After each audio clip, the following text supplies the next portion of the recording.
নারীদের মর্যাদা কখনোই ছিল না গো। নবীরা এসে নারীদের মর্যাদা দিয়েছিল গো।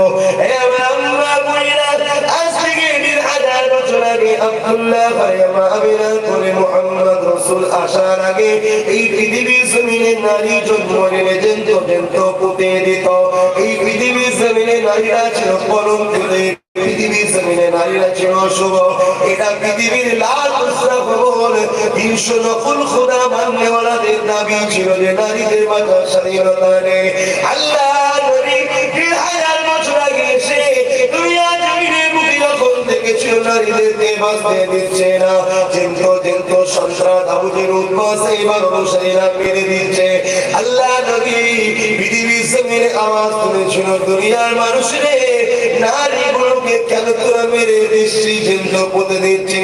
ওই সময় নারী বাবারা বলেছিল আমাদের খোদা অর্থাৎ আল্লাহ তুসা খবর এক আল্লাহ তো ভুলে গিয়েছিল। এই নকল খোদা দেখে বলেছিল এরা নারী মানে অশুভ, এরা বাঁচার স্বাধীনতা না, এত কুসংস্কারের মধ্যে জড়িয়ে গিয়েছিল। আল্লাহ নবী বলেছিল না রে, স্রষ্টা আল্লাহ আমাকে পাঠিয়েছে তোদেরকে রাস্তা দেখাবার জন্য, তোরা মিথ্যা খোদার উপাসনা করেছে আর সন্ত্রাসবাদীর উদ্বাসে বা ধর্ম ব্যবসায়ী পাল্লায় পড়ে গেছে। শুনে রেখে দে, জেনে রেখে দে, নারী অশুভ না, যার ঘরে স্রষ্টা নারী পাঠায় এর মানে হলো ওই বাড়িওয়ালার উপরে খুশি রহমতের খবর পাঠায়।